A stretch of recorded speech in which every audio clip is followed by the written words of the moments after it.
Last time ನಾವು ತಿಳ್ಕೊಂಡಿದ್ವಿ ಮೂಲಾಧಾರ ಚಕ್ರ ಅಂತದ್ದು ಯಾವ ರೀತಿಯಲ್ಲಿ ಆಕ್ಟಿವೇಟ್ ಮಾಡ್ಕೋಬೇಕಂತ ನಾವು ನೋಡಿದೀವಿ ಅಲ್ವಾ? ಮೂಲಾಧಾರ ಚಕ್ರ ಬಗ್ಗೆ. ಈಗ ಸ್ಯಾಕ್ರಲ್ ಚಕ್ರ ಅಂದ್ರೆ ಸ್ವಾದಿಷ್ಠಾನ ಚಕ್ರದ ಎರಡನೇ ಚಕ್ರ ಬಗ್ಗೆ ಸ್ವಲ್ಪ ತಿಳ್ಕೊಳ್ಳೋಕೆ ಪ್ರಯತ್ನ ಮಾಡೋಣ ಇವತ್ತು. ಈ ಎರಡನೇ ಚಕ್ರ ಸ್ವಾದಿಷ್ಠಾನ ಚಕ್ರದಲ್ಲಿ ಪ್ರಧಾನವಾಗಿ ಸ್ನೇಹಿತರೆ ಕೆಳಗೆಯಿಂದ ಮೂಲಾಧಾರ ಚಕ್ರ. ಮೂಲಾಧಾರ ಚಕ್ರ ಚೆನ್ನಾಗಿದ್ರೆ ನಮ್ಮ ಇಡೀ ದೇಹದ ಭೌತಿಕ ಆರೋಗ್ಯ ತುಂಬಾ ಚೆನ್ನಾಗಿರ್ತದೆ. ಮೂಲಾಧಾರ ಅಂತಂದ್ರೆ ನಮ್ಮ ಸ್ಪೈನಲ್ ಕಾರ್ಡ್ ಇದೆಯಲ್ಲ, ನಾವು ನಿಂತ್ಕೊಂಡಕ್ಕೆ ಕೂತ್ಕೊಂಡಕ್ಕೆ ಸ್ಪೈನಲ್ ಕಾರ್ಡ್ ಅದನ್ನೂ ಸಹ ಅದರ ಆರೋಗ್ಯ, ಕೆಳಗಡೆ ಎರಡು ಪಾದಗಳು, ಎರಡು ಕಾಲುಗಳು, ತೊಡೆಗಳು, ಈ ಪೂರ್ತಿ ಆರೋಗ್ಯ ನೋಡೋದು ಈ ಮೂಲಾಧಾರ ಚಕ್ರವೇ. ಆಯ್ತಾ? ಈಗಾಗಲೇ ಇದಕ್ಕೆ ಮುಂಚೆನ ತಿಳ್ಕೊಂಡಿದ್ವಿ. ಮೂಲಾಧಾರ ಚಕ್ರ ಚೆನ್ನಾಗಿದ್ರೆ ಕಿಡ್ನೀಸ್ ಆರೋಗ್ಯ, ಅಡ್ರಿನಲ್ ಗ್ಲ್ಯಾಂಡ್ ಆರೋಗ್ಯ, ಸ್ಪೈನು, ಲೆಗ್ಸು ಇವೆಲ್ಲ ತುಂಬಾ ಚೆನ್ನಾಗಿರ್ತದೆ ಆರೋಗ್ಯ, ಏನು ತೊಂದರೆ ಆಗೋದಿಲ್ಲ. ಇಂಥ ಅವಯವಗಳೆಲ್ಲ ಆರೋಗ್ಯವನ್ನು ನೋಡೋದು, ಆ ಅವಯವಗಳಿಗೆ ಬೇಕಾಗಿರುವಂಥ ಶಕ್ತಿ ತಲುಪಿಸೋದೇ ಈ ಮೂಲಾಧಾರ ಚಕ್ರ. ಓಕೆ, ಈಗ ಸ್ಯಾಕ್ರಲ್ ಚಕ್ರ ಸ್ವಾದಿಷ್ಠಾನ ಚಕ್ರ ಅಂತ ಎರಡನೇ ಚಕ್ರ ಅನ್ಕೊಂಡ್ರೆ ಇದೇನೇನು ಮಾಡತ್ತಂದ್ರೆ ನೋಡ್ಕೊಳ್ಳಿ. ಎಸ್ಪೆಷಲಿ ನಿಮ್ಮ ಲೈಂಗಿಕ ಅವಯವಗಳು, ಸಂತಾನೋತ್ಪತ್ತಿ ಸಂಬಂಧಿತ ಅವಯವಗಳಿದೆಯಲ್ಲ, ಓವರಿಸು ಟೆಸ್ಟಿಟಿಸ್ ಅಂತ ಎರಡು ಗ್ರಂಥಿಗಳಿದೆ, ನಿಮ್ಗೆಲ್ಲ ಗೊತ್ತಿರ್ಬೋದು. ಅವೆಲ್ಲನೂ ಸಹ ಯೂರಿನ್ ಬ್ಲಾಡರ್ ಅಂತ ಇಟ್ಕೊಳ್ಳಿ, ಅದನ್ನು ಸಹ ಈ ಸ್ಯಾಕ್ರಲ್ ಚಕ್ರವೇ ಮೇಂಟೈನ್ ಮಾಡ್ತಾ ಇರ್ತದೆ. ಆಯ್ತಾ?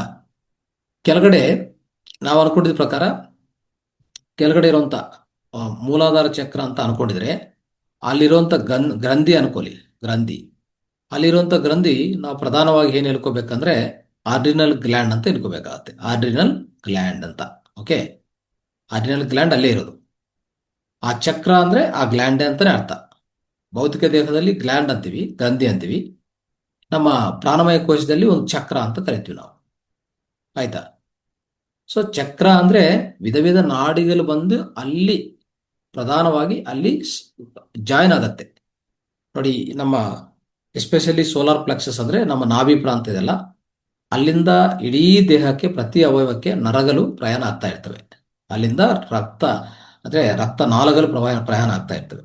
ಆ ರೀತಿಯಲ್ಲಿ ಆ ರೀತಿಯಲ್ಲಿ ನಮ್ಮ ಮಣಿಪುರ ಹತ್ರ 72,000 ನರ್ವ್ಸ್ ಜಾಯ್ನ್ ಆಗ್ತದೆ ಅಂತ ಹೇಳ್ತಾರೆ. ಅದು ನೆಕ್ಸ್ಟ್ ಕ್ಲಾಸಲ್ಲಿ ತಿಳ್ಕೊಳ್ಳೋಣ. ಆದರೆ ಯಾಕೆ ಹೇಳ್ತಾ ಇದೆ ಅಂದ್ರೆ ಆ ರೀತಿಯಲ್ಲಿ ಒಂದು ಕಡೆ ಬಂದು ಜಾಯ್ನ್ ಆಗ್ತವೆ, ಅದೇ ಒಂದು ಚಕ್ರ. ಅದೇ ರೀತಿಯಲ್ಲಿ ಪ್ರಾಣಮಯ ಕೋಶದಲ್ಲಿ ವಿಧ ವಿಧ ನಾಡಿಗಳು ಬಂದು ಏನೇನು ನಾಡಿಗಳು ಅಲ್ಲಿರುವಂತ, ಈಗ ನೋಡಿ, ಕಾಲುಗಳು, ಪಾದಗಳು, ತೊಡೆಗಳು, ಮತ್ತೆ ನಮ್ಮ ಸ್ಪೈನಲ್ ಕಾರ್ಡು ಅಲ್ವಾ, ಮತ್ತೆ ಈ ನಮ್ಮ ವಿಸರ್ಜನಾ ಸಿಸ್ಟಮ್ ಅಂತ ಇರುವಂತ ದೊಡ್ಡ ಕೊಲನು, ಅಂದ್ರೆ ದೊಡ್ಡ ಕರ್ಲು, ಕೊಲನು, ಇವೆಲ್ಲ ಸೇರ್ಕೊಂಡು ಅದಕ್ಕೆ ಸಂಬಂಧಿತ ನಾಡಿಗಳೆಲ್ಲ ಯಾವ್ದಾವ್ದು ಶಕ್ತಿ ನಾಡಿಗಳನ್ನು ತಲುಪಿಸ್ತಂತ ನಮ್ಗೆ ಗೊತ್ತಲ್ಲ, ಆ ನಾಡಿಗಳೆಲ್ಲ ಬಂದು ಮೂಲಾಧಾರದಲ್ಲಿ ಒಂದ್ಸರಿ ಅಲ್ಲಿ ಕೇಂದ್ರೀಕರಣ ಒಂದು ಚಕ್ರ ತರ, ಒಂದು ರೌಂಡ್ ಅಂದ್ರೆ ಆ ಚಕ್ರ ತರ ಅಲ್ಲಿ ಶಕ್ತಿ ಅಲ್ಲಿಂದ ಎಲ್ಲಾ ಕಡೆ ಪ್ರವಾಹ ಆಗ್ತಾ ಇರ್ತದೆ. ಅದೊಂದು ಸೆಂಟರ್ ಪಾಯಿಂಟ್ ಅಂತ ಅರ್ಥ. ಒಂದು ಸ್ವಿಚ್ ಬೋರ್ಡ್ ತರ, ಒಂದು ಸ್ವಿಚ್ ಬೋರ್ಡ್ ಇದೆಯಲ್ಲ, ವಿಧ ವಿಧ ವೈರ್ಸ್ ನಮ್ಮ ಮನೆಯಲ್ಲಿ ಸ್ವಿಚ್ ಹತ್ರ ಬರ್ತಾವೆ ಅಲ್ಲ, ಆ ಸ್ವಿಚ್ ಬೋರ್ಡ್ ತರ ಮೂಲಾಧಾರ ಒಂದು ಅಲ್ಲಿ ಇರುತ್ತೆ. ಅದೇ ಸೆಂಟರ್, ಅದೇ ಚಕ್ರ ಅಂತ ಕರಿತೀವಿ ಅಷ್ಟೇ ನಾವು. ಚಕ್ರ ಅಂದ್ರೆ ಏನೋ ಒಂದು ಚಕ್ರ ತರ ತಿರುಗ್ತಾ ಇದೆ ಅಂತಲ್ಲ, ಎನರ್ಜಿ ಅನ್ನೋದು ಬಂದು ಹೋಗ್ತಾ ಇರ್ತದೆ. ಅಲ್ಲಿ ಬಂದಿರುವಂತ ಎನರ್ಜಿ ಎಲ್ಲಾ ಕಡೆ, ಎಲ್ಲಾ ನಾಡಿಗಳಿಂದ ಅಲ್ಲಿರುವಂತ ಅವಯವಗಳಿಗೆ ಹೋಗ್ತಾ ಇರ್ತದೆ. ಅದು ಚಕ್ರ, ಅದೇ ಸೆಂಟರ್, ಎನರ್ಜಿ ಸೆಂಟರ್ ಅಂತ ಕರಿತೀವಿ ನಾವು. ಚೈನೀಸ್ ಮೆಡಿಸಿನ್ ಪ್ರಕಾರ ಅದು ಎನರ್ಜಿ ಕೇಂದ್ರ ಅಂತ ಕರಿತೀವಿ, ಶಕ್ತಿ ಕೇಂದ್ರ. ಅದೇ ನಾವು ಆಯುರ್ವೇದ ಪ್ರಕಾರ ಅದು ಚಕ್ರ ಅಂತ ಕರಿತೀವಿ ಅಷ್ಟೇ. ಓಕೆ, ಈಗ ಸ್ವಾದಿಷ್ಠಾನ ಚಕ್ರದಲ್ಲಿ ನಾನು ಹೀಗೆ ಹೇಳಿದ ಪ್ರಕಾರ ಇಲ್ಲಿ ಏನಂತಂದ್ರೆ ಸಂತಾನೋತ್ಪತ್ತ ಅವಯವಗಳೇನಿದೆಯೋ, ಓಕೆ, ಅಲ್ಲಿರುವಂತ ಗ್ರಂಥಿಗಳು, ಚಕ್ರ ಮಾತ್ರ ಸ್ವಾದಿಷ್ಠಾನ ಚಕ್ರ ನಮ್ಮ ಆಯುರ್ವೇದ ಪ್ರಕಾರ.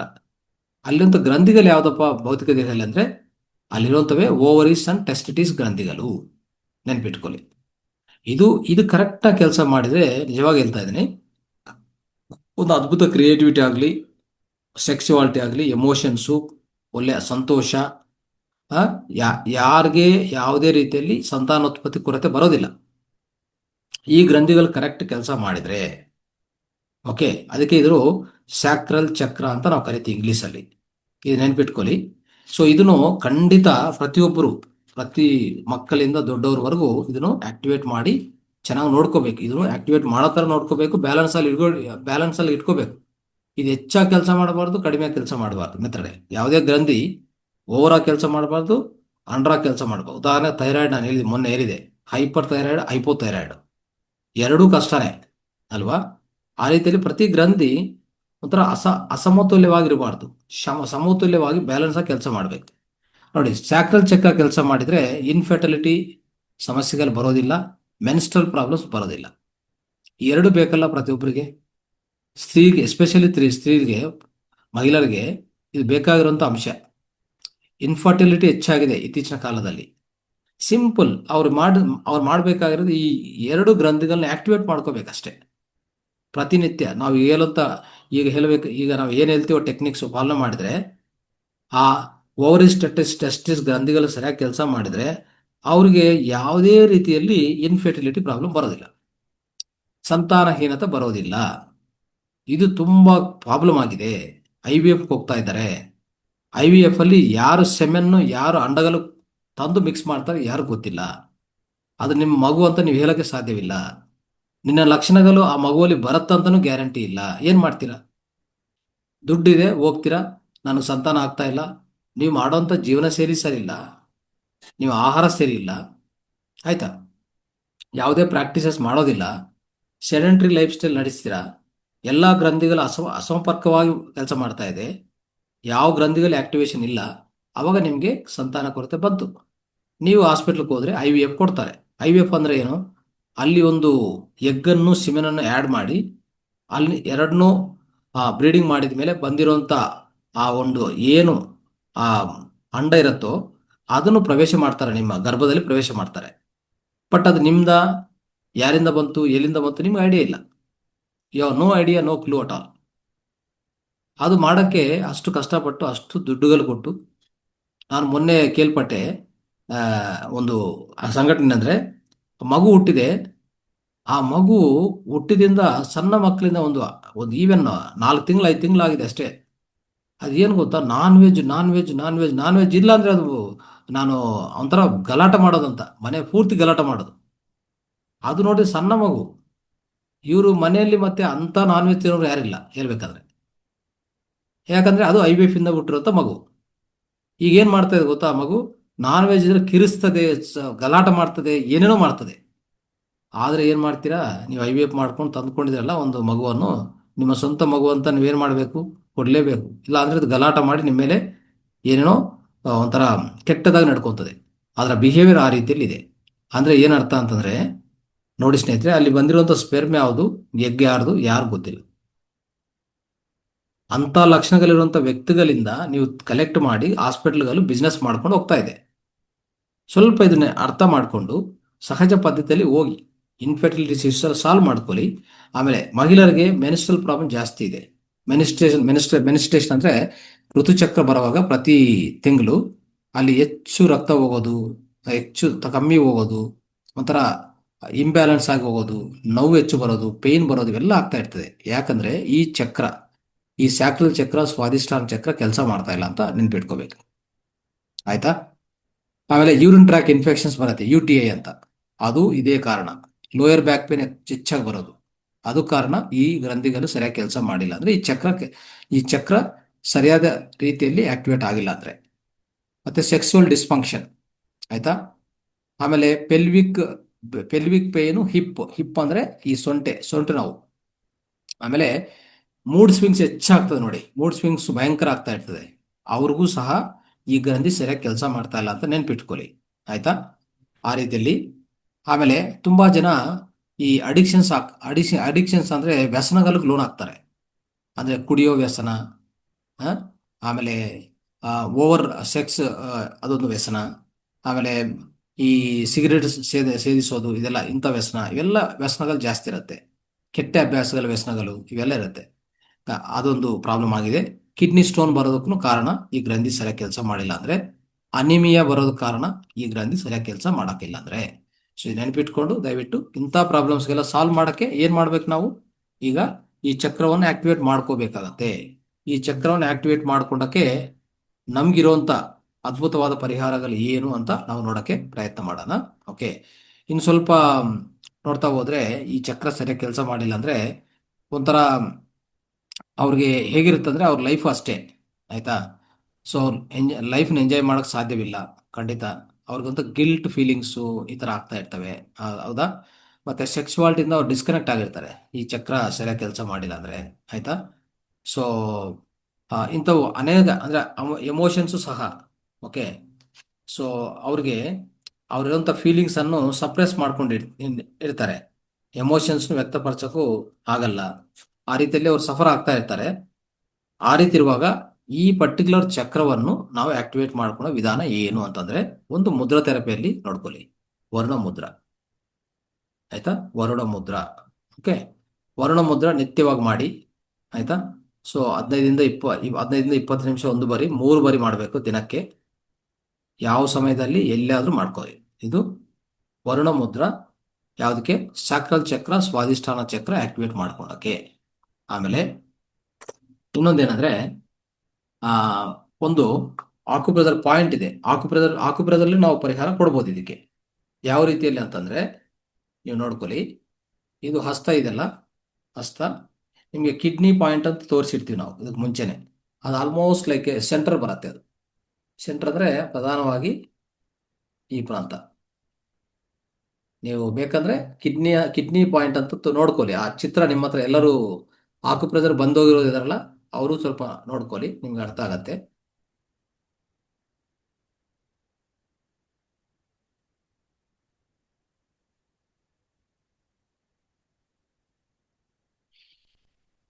ನೋಡ್ಕೊಳ್ಳಿ ಈ ಪಾಯಿಂಟ್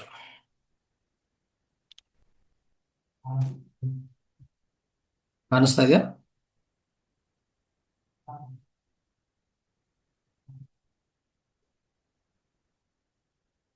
ಈ ರೀತಿ ಇದು ಸೆಂಟರ್ ಪಾಯಿಂಟ್ ಆಗಿರ್ತದೆ. ಇದೇನಾಗಿರ್ತದೆ ಅಂದ್ರೆ, ನೀವೊಂದು ಲೈನು, ಇಲ್ಲಿಂದ ಒಂದು ಲೈನ್ ಹಾಕೊಂಡು ಈ ಈ ಹಸ್ತ ಇದೆಯಲ್ಲ ಅದರಲ್ಲಿ ಒಂದು ಸೆಂಟರ್ ಲೈನ್ ಹಾಕಿದ ಮೇಲೆ 1/3 ಮೇಲಕ್ಕೆ ಹೋಗಿ. ಮೇಲಕ್ಕೆ ಎಲ್ಲಿ ಅಂದ್ರೆ, ಈ ಎರಡು, ಈ ಮಧ್ಯ ಬೆರಳು ಉಂಗುರ ಬೆರಳು ಮಧ್ಯ ಇದೆಯಲ್ಲ, ಆ ಮಧ್ಯದಲ್ಲಿ ಹಿಂಗ್ ಬರಬೇಕಾಗತ್ತೆ. ಬಂದ್ರೆ ಇಲ್ಲಿ ಸೆಂಟರ್ ಇದೆಯಲ್ಲ, ಸೆಂಟರ್ ಇಂದ 1/3. ಓಕೆ. ಮತ್ತೆ 2/3 ಇಲ್ಲಿರುತ್ತೆ. ಅಲ್ಲಿ ಒಂದು ಪಾಯಿಂಟು, ಈ ಪಾಯಿಂಟ್ ಕಿಡ್ನಿ ಪಾಯಿಂಟ್. ಓಕೆ. ಆಯ್ತಾ? ಇದನ್ನು ಚೆನ್ನಾಗಿ ಪ್ರೆಸ್ ಮಾಡ್ಕೋಬೇಕು. ಈ ರೀತಿಯಲ್ಲಿ ಪ್ರೆಸ್ ಮಾಡ್ಕೊಂಡೋದು ರಿಲೀಸ್ ಮಾಡೋದು. ಪ್ರೆಸ್ ಮಾಡುವಾಗ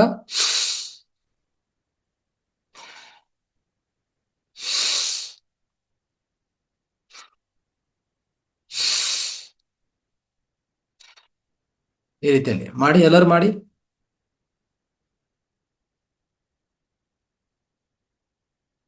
ಓಕೆ. ಇದು ಚೆನ್ನಾಗಿ ಮಾಡ್ಕೊಳ್ಳಿ.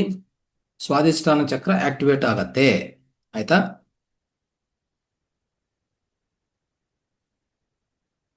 ಸ್ವಾದಿಷ್ಠಾನ ಚಕ್ರಕ್ಕೆ ಏನ್ ಬಣ್ಣ ಇರೋದು? ಆರೆಂಜ್. Orange colour. VGR. ಅರ್ಥ ಆಯ್ತಾ? ಕೆಳಗಡೆ ಇರೋದು ಕೆಂಪು ಬಣ್ಣ. ಇದು ಆರೆಂಜ್ ಕಲರ್, ಕಿತ್ತಲೆ ಬಣ್ಣ.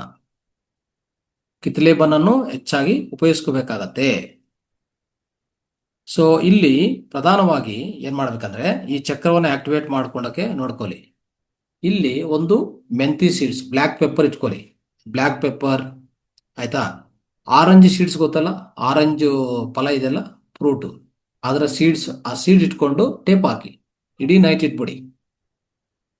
ಆಯ್ತಾ? ಇಡೀ ನೈಟ್ ಇಟ್ಬಿಟ್ರೆ ಇಷ್ಟು ಲಾಭಗಳಿದೆ, ಅರ್ಥ ಮಾಡ್ಕೊಳ್ಳಿ. ಸೊ ಇಡೀ ನೈಟ್ ಇಟ್ಕೊಂಡ್ರೆ ನಿಮಗೆ ತುಂಬಾ ಫಲಿತ ಸಿಗತ್ತೆ. ಆಮೇಲೆ ಆರೆಂಜ್ ದುಸ್ತುಗಳು ಧರಿಸೋದಾಗ್ಲಿ, ಆರೆಂಜ್ ಕಲರ್ ಕ್ರಿಸ್ಟಲ್ಗಳು ಧರಿಸೋದಾಗ್ಲಿ, ಇದೆಲ್ಲ ನೀವು ಮಾಡ್ಕೋಬಹುದು. ಆಯ್ತಾ? ಆಮೇಲೆ ಎಸ್ಪೆಷಲಿ ನೀವು ಈ ತರ ಪ್ರೆಜರ್ ಕೊಡ್ತೀರಲ್ಲ, ಪ್ರೆಜರ್ ಕೊಡುವಾಗ ಒಂದು ಕಣ್ಣು ಮುಚ್ಕೊಂಡು ಇನ್ನೊಂದು ಮಾಡ್ಬೋದು.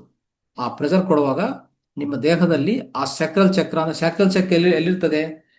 ಈ ಲೋಯರ್ ಅಬ್ಡೋಮೆನ್ ಇದೆಲ್ಲ, ಲೋಯರ್ ಅಬ್ಡೋಮೆನ್ ಇಂದ ಕೆಳಗೆ ಇರೋದು ಅಂದ್ರೆ ನಮ್ಮ ಜೆನೆಟಿಕಲ್ ಆರ್ಗಾನ್ಸ್ ಇದೆಲ್ಲ, ಆ ಪಾಯಿಂಟ್. ಓಕೆ. ಅದರಿಂದ ಇನ್ನೂ ಕೆಳಗಡೆ ಹೋದ್ರೆ ಮೂಲಾಧಾರ. ಓಕೆ. ಮೂಲಾಧಾರ ಅನ್ನೋದು ಆಲ್ಮೋಸ್ಟ್ ಆಲ್ ಇಲ್ಲಿರ್ತದೆ, ಆನಸ್ ಅಂತ ಇದೆಲ್ಲ, ಉದದ್ವಾರ, ಆ ಪ್ರಾಂತ. ಓಕೆ. ಸಲಿ ಕೋಸಿಕ್ಸ್ ಅಂತ ಇರುತ್ತೆ, ಅಲ್ಲಿ ಆ ಪ್ರಾಂತ ಆಗತ್ತೆ. ಇದು ನಮ್ಮ ಜೆನೆಟಿಕಲ್ ಆರ್ಗಾನ್ಸ್ ಏನಿದೆಯೋ ಆ ಪಾಯಿಂಟ್. ನೀವೇನ್ ಮಾಡ್ಬೋದು ಅಂದ್ರೆ, ಈ ತರ ಪ್ರೆಷರ್ ಅಪ್ಲೈ ಮಾಡುವಾಗ ನೀವು ಮನಸ್ಸಲ್ಲಿ ಊಹಿಸ್ಕೊಳ್ಳಿ ಏನಂತಂದ್ರೆ, ಆರೆಂಜ್ ಕಲರು ಆ ಸ್ವಾದಿಷ್ಠಾನ ಚಕ್ರದಲ್ಲಿ ಒಂಥರ ಸ್ಪ್ರೆಡ್ ಆಗ್ತಾ ಇದೆ ಅಂತ ಊಹಿಸ್ಕೊಳ್ಳಿ. Just assume. ಈ ತರ ನೀವು ತಗೊಂತೀರಲ್ಲ ಬ್ರೀತಿಂಗ್, ಅನ್ಕೊಂಡಾಗ ಅಲ್ಲಿ ಆರೆಂಜ್ ಕಲರ್ ಸ್ಪ್ರೆಡ್ ಆಗ್ತಾ ಇರ್ತಾರ, ಆರೆಂಜ್ ಕಲರ್ ಫ್ಲೋ ಆಗ್ತಾ ಇರ್ತಾರ. ಜಸ್ಟ್ ವಿಜುವಲೈಸ್ ಮಾಡ್ಕೊಳ್ಳಿ, ದೃಶ್ಯೀಕರಣ ಮಾಡ್ಕೊಳ್ಳಿ. ಎಲ್ಲಿ? ಆ ಮೂಲಾಧಾರ ಚಕ್ರದಲ್ಲಿ, ಆ ಈ ನಮ್ಮ ಜೆನೆಟಿಕಲ್ ಆರ್ಗಾನ್ಸ್ ಏನಿದೆಯೋ, ಆ, ಸಂತಾನ ಲೈಂಗಿಕ ಅವಯವಗಳಿದೆ ಆ ಪ್ರಾಂತ, ಅಲ್ಲಿ ಊಹಿಸ್ಕೊಂಡ್ರೆ, ಆ ಕಲರ್ ಊಹಿಸ್ಕೊಂಡ್ರೆ ಅದು ನಿಮ್ಗೆ ಅದ್ಭುತ ಫಲಿತ ಸಿಗತ್ತೆ. ಆಯ್ತಾ? ಈಗ ಒಂದು ಬ್ರೀದಿಂಗ್ ಎಕ್ಸರ್ಸೈಸ್ ಮಾಡೋಣ ಇದನ್ನು ಆಕ್ಟಿವೇಟ್ ಮಾಡ್ಕೊಂಡಕ್ಕೆ. ಎಲ್ಲರೂ ಹಾಯಾಗಿ ಕೂತ್ಕೊಳ್ಳಿ, ಸ್ಟ್ರೈಟಾಗಿ ಕೂತ್ಕೊಳ್ಳಿ. ಆಯ್ತಾ? ನಿಮ್ಮ ಪಾದಗಳು ಕೆಳಗಡೆ ಕ್ರಾಸ್ ಮಾಡಿಕೊಂಡು, ಕೈಗಳು ಆ ಆಯಾಗಿ ಕೂತ್ಕೊಂಡು, ಎರಡು ಕೈಗಳು ಚಿನ್ಮುದ್ರಲ್ಲಿ ಇಟ್ಕೊಂಡು, ತೊಡೆ ಮೇಲೆ ಇಟ್ಕೊಂಡು, ಓಕೆ, ಕಣ್ಣುಗಳು ಮುಚ್ಚಿ. ನಾನು ಹೇಳ್ತಾ ಇರೋದು ಎಲ್ಲರೂ ಮಾಡ್ತಾ ಹೋಗಿ. ಈಗ ಮೂಗಿಯಿಂದ ನಿಧಾನವಾಗಿ 4 ಕೌಂಟಲ್ಲಿ ಶ್ವಾಸ ತಗೊಳ್ಳಿ. ಮೂಗಿಯಿಂದ ಡೀಪ್ ಬ್ರೀತಿಂಗ್ 1 2 3 4 ಅಂದರೆ ಇನ್ ಬ್ರೀದಿಂಗ್, ಒಳಗಡೆ ಶ್ವಾಸ ತಗೊಂಡದು, ಅದು 1 ಕೌಂಟು. ಆಯ್ತಾ? ಅಲ್ಲಿ ಆ ಬ್ರೀತಿಂಗ್ ತಗೊಂಡವಾಗ ಒಂದು ಅಂದ್ರೆ ಒಂದು ದೃಶ್ಯೀಕರಣ ಏನ್ ಮಾಡ್ಕೊಂತೀರಿ ಅಂದ್ರೆ, ನಿಮ್ಮ ಲೋಯರ್ ಅಬ್ಡೋಮೆನ್, ಆ ಜೆನೆಟಿಕಲ್ ಆರ್ಗಾನ್ಸ್ ಹತ್ರ ಆರೆಂಜ್ ಕಲರು ಅಲ್ಲಿ ಪ್ರವಾಹ ಆಗ್ತಾ ಇದೆ ಅಂತ ಊಹಿಸ್ಕೊಳ್ಳಿ ಸಾಕು. ನಿಮ್ಮ ನಾಭಿ ಕೆಳಗಡೆ ಈ ಸ್ಯಾಕ್ರಲ್ ಚಕ್ರ ಇರೋದು, ಸ್ವಾದಿಷ್ಠಾನ ಚಕ್ರ, ಆ ಪ್ರಾಂತದಲ್ಲಿ ಯಾವಾಗ ಬ್ರೀತಿಂಗ್ ತಗೊಂತಾ ಇದ್ರೋ, ಪ್ರತಿ ಬ್ರೀತಿಂಗ್ ತಗೊಂಡವಾಗ ಅದೊಂದು ಅಲ್ಲಿ ಕಿತ್ತಲೆ ಬಣ್ಣ, ಆರೆಂಜ್ ಕಲರ್ ಅಲ್ಲಿ ಫಿಲಪ್ ಆಗ್ತಾ ಇದೆ. ಅಂದ್ರೆ ಆರೆಂಜ್ ಕಲರ್ ಇಂದ ಅಲ್ಲಿ ಪೂರ್ತಿ ಆ ಏರಿಯಾ ಎಲ್ಲ ಒಂಥರ ಸ್ಪ್ರೆಡ್ ಆಗ್ತಾ ಇದೆ ಅಂತ ಊಹಿಸ್ಕೊಳ್ಳಿ. ಊಹಿಸ್ಕೊಂತ ಒಳಗಡೆ 4 ಕೌಂಟ್ ಬ್ರೀತಿಂಗ್ ತಗೊಂಡಿದ್ರಲ್ಲ, ಈಗ 4 ಕೌಂಟ್ ಬ್ರೀದಿಂಗ್ ತಗೊಂಡ ಮೇಲೆ ಅಲ್ಲಿ ನಿಲ್ಲಿಸಿ. ಕೌಂಟ್ ತಗೊಂಡಿದ್ಮೇಲೆ ನಿಲ್ಲಿಸ್ಬೇಕು. ಎಷ್ಟು ಕೌಂಟ್ ನಿಲ್ಲಿಸ್ಬೇಕು? 4 ಕೌಂಟ್. ಮತ್ತೆ 1 2 3 4 ಆ ರೀತಿ ನಿಲ್ಲಿಸ್ಬೇಕು. ಶ್ವಾಸ ತಗೊಂಡವಾಗ ಆ ಕಲರ್ ಅನ್ನು ಊಹಿಸ್ಕೊಳ್ಳಿ, ಅಲ್ಲಿ ಕಲರ್ ಸ್ಪ್ರೆಡ್ ಆಗ್ತಾ ಇದೆ ಅಂತ. ಮತ್ತೆ ಶ್ವಾಸ ನಿಲ್ಲಿಸಿ, 4 ಕೌಂಟ್ ನಿಲ್ಲಿಸಿ. ನೆಕ್ಸ್ಟ್ ನಿಧಾನವಾಗಿ 6 ಕೌಂಟ್ಗಳು ಬಿಡಬೇಕಾಗತ್ತೆ. ಶ್ವಾಸವನ್ನು 6 ಕೌಂಟ್ಗಳು ಬಿಡಬೇಕಾಗತ್ತೆ. ಆಯ್ತಾ? ಅಂದ್ರೆ ಅಲ್ಲಿಂದ 6 ಕೌಂಟ್ಗಳು ನಾವು ಯಾವಾಗ ಬಿಡ್ತೀವಲ್ಲ, ಅವಾಗ ನಿಮ್ಮಿಂದ ಟೆನ್ಷನ್, ಭಯ, ಏನೇ ನೆಗೆಟಿವ್ ಎನರ್ಜಿ ಇದೆ ಎಲ್ಲ ಆಚೆ ಕಡೆ ಹೋಗ್ತಾ ಇದೆ ಅಂತ ಊಹಿಸ್ಕೊಳ್ಳಿ ಸಾಕು. ಈ ರೀತಿಯಲ್ಲಿ ಮಾಡ್ಬೇಕಾಗತ್ತೆ. ಇದು 5 ಇಂದ 10 ನಿಮಿಷ ಮಾಡ್ಬೇಕಾಗತ್ತೆ. ಆಯ್ತಾ? ಆ 5 ಇಂದ 10 ನಿಮಿಷ ಮಾಡೋ ಸಮಯ, ಪೂರ್ತಿ ಸಮಯ ನಿಮ್ಮ ಸ್ಯಾಕ್ರಲ್ ಚಕ್ರ, ಸ್ವಾದಿಷ್ಠಾನ ಚಕ್ರ ಹತ್ರ ಕಿತ್ತಲೆ ಬಣ್ಣ ಪೂರ್ತಿ ಆವರಿಸಿದೆ ಅಂತ ಊಹಿಸ್ಕೊಳ್ಳಿ. ಇದನ್ನು ಈಗ ಮಾಡಿ. ಎಲ್ಲರೂ ಈ ಪದ್ಧತಿಯನ್ನು 2-3 ನಿಮಿಷ ಮಾಡಿ ಪ್ರಯತ್ನ ಮಾಡಿ. ಈಗಲೇ ಮಾಡ್ತಾ ಹೋಗಿ.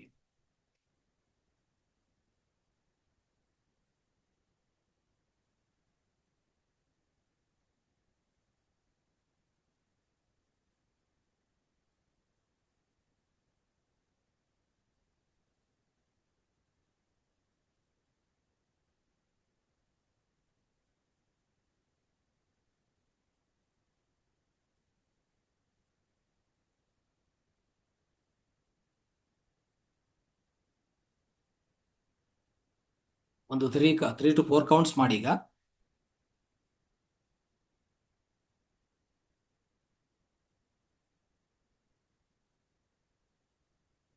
ಈಗ ಮುಕ್ತಾಯ ಆದಮೇಲೆ ನಿಧಾನವಾಗಿ ನಿಮ್ಮ ಸುತ್ತು ಅವೇರ್ನೆಸ್ಗೂ ಮಾಡ್ತಾ ಇರುವಾಗ ಎಲ್ಲ ನಿಮ್ಮ 2 ಕೈಗಳು ತಗೊಂಡು ಈಗ ಮಾಡಿಕೊಂಡು, ಕಣ್ಮೇಲೆ 2 ಕಣ್ಮೇಲೆ ಮುಚ್ಕೊಂಡು ನಿಧಾನವಾಗಿ ಕಣ್ಣುಗಳು ತೆರಿಬೇಕಾಗತ್ತೆ.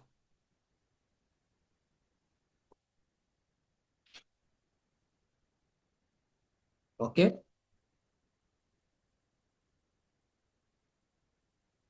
ಸೊ ಈ ರೀತಿಯಲ್ಲಿ ಡೈಲಿ ಪ್ರಾಕ್ಟೀಸ್ ಮಾಡ್ಕೋಬೇಕು ಮಿತ್ರರೇ. ಆಯ್ತಾ? ಇದು ಅದ್ಭುತವಾದ ಬ್ರೀದಿಂಗ್ ಎಕ್ಸಸೈಸ್ ಫಾರ್ ಸ್ಯಾಕ್ರಲ್ ಚಕ್ರ ಆಕ್ಟಿವೇಶನ್. ಸ್ವಾದಿಷ್ಠಾನ ಚಕ್ರವನ್ನು ನಾವು ಆಕ್ಟಿವೇಟ್ ಮಾಡ್ಕೊಳಕ್ಕೆ, ಆಯ್ತಾ, ಅಂದ್ರೆ ಉತ್ತೇಜನ ಮಾಡಕ್ಕೆ ಈ ಅದ್ಭುತವಾದ ಈ ಬ್ರೀದಿಂಗ್ ಎಕ್ಸಸೈಸ್ ನಮಗೆ ತುಂಬಾ ಸಹಾಯ ಆಗತ್ತೆ. ನೆನ್ಪಿಟ್ಕೊಳ್ಳಿ. ಆಯ್ತಾ? ಸೊ ಆ ರೀತಿ ಮಾಡ್ಕೊಳ್ಳಿ. ಒಂದು ನೆಕ್ಸ್ಟ್ ಏನಂತಂದ್ರೆ, ಇದಕ್ಕೂ ಬೇಕಾಗಿರುವಂತ, ಇದಕ್ಕೆ ಆಕ್ಚುಲಿ ಕ್ರಿಸ್ಟಲ್ಸ್ ನೋಡಿದ್ರೆ ಸ್ವಲ್ಪ ಕ್ರಿಸ್ಟಲ್ಸ್, ಇದಕ್ಕೂ ರೆಕಮೆಂಡೆಡ್ ಕ್ರಿಸ್ಟಲ್ಸ್ ಇದೆ ಈ ಚಕ್ರವನ್ನು ಆಕ್ಟಿವೇಟ್ ಮಾಡ್ಕೊಳಕ್ಕೆ. ನೆನಪಿಟ್ಕೊಳ್ಳಿ. ಟೈಗರ್ ಐ, ಮೂನ್ ಸ್ಟೋನ್, ಆಯ್ತಾ, ಈ ಎರಡು ನಮಗೆಲ್ಲ ಸಹಜವ ಚೆನ್ನಾಗಿ ಅಂದ್ರೆ ಎಲ್ಲರೂ ಗೊತ್ತಿರೋದ ಕ್ರಿಸ್ಟಲ್ಸು, ಮಿಕ್ಕಿರೋ ಗೊತ್ತಿಲ್ಲದೆ ಸುಮಾರಿದೆ, ಅದು ಬೇಡ. Moon stone, tiger I. Okay, ಈ ಎರಡನ್ನು ಉಪಯೋಗಿಸ್ಕೊಳ್ಳಿ. ಮೂನ್ ಸ್ಟೋನ್ ಉಪಯೋಗಿಸ್ಕೊಂಡ್ರೆ ನಿಮ್ಮಲ್ಲಿ ಇಂಟ್ಯೂಷನ್ ಹೆಚ್ಚಾಗತ್ತೆ, ಎಮೋಷನಲ್ ಬ್ಯಾಲೆನ್ಸ್ ಆಗತ್ತೆ, ಕ್ರಿಯೇಟಿವಿಟಿ ಅಂದ್ರೆ ಸೃಜನಾತ್ಮಕತೆ ಹೆಚ್ಚಾಗತ್ತೆ, ನಿಮ್ಮಲ್ಲಿ ಉತ್ಸಾಹ ಹೆಚ್ಚಾಗತ್ತೆ. ಅದೇ ಟೈಗರ್ ಐ ಆದ್ರೆ ನಿಮಗೆ ಒಂಥರ ವಿಶ್ವಾಸ ಹೆಚ್ಚು ಮಾಡುತ್ತೆ, ಧೈರ್ಯ ಹೆಚ್ಚು ಮಾಡುತ್ತೆ. ಯಾವುದೇ ಚಾಲೆಂಜಸ್ ಬಂದ್ರೆ ಅದನ್ನು ನಾವು ಎದುರಿಸ್ಬೋದು ಅಂತ ಶಕ್ತಿ ನಿಮಗೆ ಸಿಗತ್ತೆ. ಆಯ್ತಾ? ಈ ಕ್ರಿಸ್ಟಲ್ ಅನ್ನು ಪ್ರಧಾನವಾಗಿ ನಾವು ಅಂದ್ರೆ ಮೆಡಿಟೇಷನ್ ಮಾಡುವಾಗ ಎರಡು ಕೈಯಲ್ಲಿ ಇಟ್ಕೊಂಡು ಧ್ಯಾನ ಮಾಡೋದಾಗ್ಲಿ ಮಾಡ್ಕೋಬಹುದು. ಮೆಡಿಟೇಷನ್ ಮಾಡುವಾಗ ಈ ಎರಡು ಕೈಯಲ್ಲಿ ಇಟ್ಕೊಂಡು ಹೀಗೆ ಕ್ಲೋಸ್ ಮಾಡ್ಕೊಂಡು ಮಾಡ್ಬೋದು, ಧ್ಯಾನ ಮಾಡ್ಕೊಂಡು. ಆ ಕ್ರಿಸ್ಟಲ್ ಉಪಯೋಗಿಸೋ ವಿಧಾನ ಹೇಳ್ತಾ ಇದ್ದೀನಿ. ಆಯ್ತಾ? ಒಂದೊಂದ್ಸರಿ ಜೋಬಲ್ಲಿ ಇಟ್ಕೊಂಡು ಇಲ್ಲ ಜ್ಯುವೆಲರಿ ತರ ಮಾಡ್ಕೊಂಡು ಈ ಕ್ರಿಸ್ಟಲ್ಸ್ ಏನಿದೆ ನೀವು ಉಪಯೋಗಿಸ್ಕೊಳ್ಳಿ ಅಂತ ಹೇಳ್ತಾ ಇದೀವಿ. ಆಯ್ತಾ? ಇಲ್ಲ ಅಂದ್ರೆ ಅಬ್ದೋಮನ್ ಮೇಲೆ ಆಯ್ತಾ, ಈ ಲೋಯರ್ ಅಬ್ದೋಮನ್ ಮೇಲೆ ಅಲ್ಲಿ ಇಟ್ಕೊಂಡು ಮಲ್ಕೋಬಹುದು, ಧ್ಯಾನ ಮಾಡ್ಬೋದು. ಆ ರೀತಿಯಲ್ಲಿ ಮಾಡ್ಬೋದು.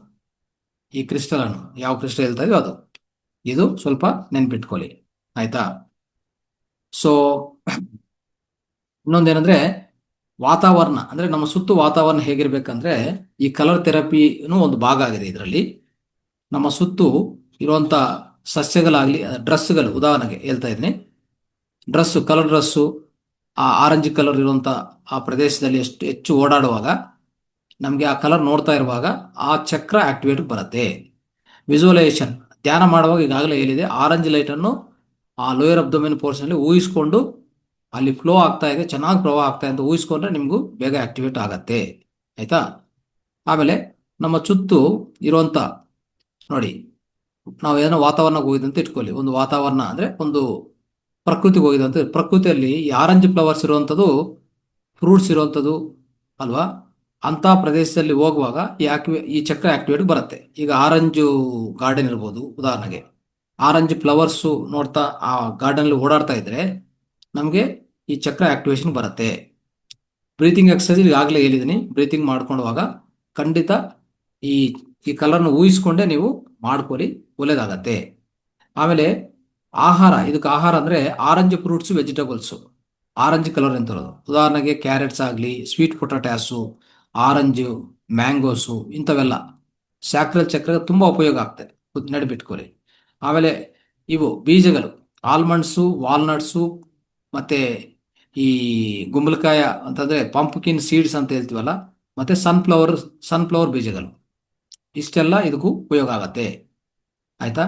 ಆಮೇಲೆ ಇದಕ್ಕೂ ಹೆಲ್ತಿ ಫ್ಯಾಟ್ ತರ ಇದನ್ನು ಏನ್ ಮಾಡ್ಕೋಬೇಕಂದ್ರೆ ಕೋಕೋನಟ್ ಆಯಿಲ್, ಆಲಿವ್ ಆಯಿಲ್ ಚೆನ್ನಾಗಿರುತ್ತೆ ಅಂತ ಹೇಳ್ತಾರೆ, ಅದು ನೆನ್ಪಿಟ್ಕೊಳ್ಳಿ.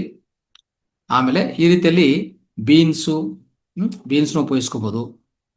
ಸೊ ಇವೆಲ್ಲ ಎಸ್ಪೆಷಲಿ ಇಂಥ ಇವೆಲ್ಲ ಈ ಪದಾರ್ಥಗಳು ಉಪಯೋಗಿಸುವಾಗ ಈ ಚಕ್ರ ಚೆನ್ನಾಗಿ ಆಕ್ಟಿವೇಶನ್ ಬರುತ್ತೆ ಅಂತ ಅರ್ಥ ಮಾಡ್ಕೊಳ್ಳಿ. ವಾಟರ್ ಅನ್ನೋದು ಖಂಡಿತ, ನೀರನ್ನು ಚೆನ್ನಾಗಿ ಕುಡಿಬೇಕಾಗತ್ತೆ. ಆವಾಗ ನಮಗೆ ಓವರ್ ಆಲ್ ಹೆಲ್ತ್ ಚೆನ್ನಾಗಿರ್ತದೆ, ಎಮೋಷನಲ್ ಬ್ಯಾಲೆನ್ಸು ಚೆನ್ನಾಗಿ ನಾವು ಕಾಪಾಡ್ಕೋಬಹುದು ಅಂತ ನೆನ್ಪಿಟ್ಕೊಳ್ಳಿ. ಆಯ್ತಾ? ಅದಕ್ಕೆ ಇದು ಎಸ್ಪೆಷಲಿ ಸ್ಟ್ರಾಂಗ್ ಸಕ್ರಲ್ ಚಕ್ರ, ಈ ಸ್ವಾಧಿಷ್ಠಾನ ಚಕ್ರ ಸ್ಟ್ರಾಂಗ್ ಆಗಿದ್ರೆ ಖಂಡಿತ ನಮ್ಮಲ್ಲಿ ಅದ್ಭುತವಾದ ಕ್ರಿಯೇಟಿವಿಟಿ ಅಲ್ವಾ, ಈ ಸೆಕ್ಸುವಲ್ ಎಕ್ಸ್ಪ್ರೆಷನ್ ಆಗಲಿ, ಒಳ್ಳೆ ಸಂಬಂಧಗಳು, ಒಳ್ಳೆ ಸಂಬಂಧಗಳು ಇರತ್ತೆ ಖಂಡಿತ. ಆಯ್ತಾ? ಸೊ ಮನಸ್ಸು ಉಲ್ಲಾಸವಾಗಿ ಆನಂದವಾಗಿರತ್ತೆ, ನೆನ್ಪಿಟ್ಕೊಳ್ಳಿ. ಇವೆಲ್ಲ ಆಗಕ್ಕೆ ಈ ಚಕ್ರ ಆಕ್ಟಿವೇಶನ್ ಅಲ್ಲಿ ಇರಬೇಕು, ಇಲ್ಲ ಅಂದ್ರೆ ಕಷ್ಟ ಆಗತ್ತೆ. ಆಯ್ತಾ? ಸೊ ಆಮೇಲೆ ನಿಮಗೆ ಗೊತ್ತು, ಫಿಸಿಕಲ್ ಹೆಲ್ತ್ ಎಸ್ಪೆಷಲಿ ಸಂತಾನೋತ್ಪತ್ತಿ ಆಗ್ಬೇಕಂದ್ರೆ ಈ ಚಕ್ರ ಆಕ್ಟಿವೇಶನ್ ಅಲ್ಲಿ ಇರಲೇಬೇಕು. ಆಯ್ತಾ? ಸೊ ಇಂಥದ್ದು ಮಾಡ್ಕೊಳ್ಳಿ. ಈ ಸ್ವಾಧಿಷ್ಠಾನ ಚಕ್ರವನ್ನು ನೀವು ಖಂಡಿತ ಕಾಪಾಡ್ಕೋಬಹುದು ಅಂತೂ ಅದನ್ನು ಹೇಳಕ್ಕೆ ಪ್ರಯತ್ನ ಮಾಡ್ತಾರೆ ಸ್ನೇಹಿತರೆ. ಸೊ ಇವತ್ತಿನ ಈ ಸಮಗ್ರ ಜೀವನಶೈಲಿ ಇಷ್ಟು ಅಂಶಗಳು ತಿಳ್ಕೊಂಡು ನಾವು ಇವತ್ತು ಈ ಸಮಗ್ರ ಜೀವನಶೈಲಿಯನ್ನು ಈಗ ಮುಕ್ತಾಯ ಮಾಡೋಣ. ಥ್ಯಾಂಕ್ ಯು, ಧನ್ಯವಾದ.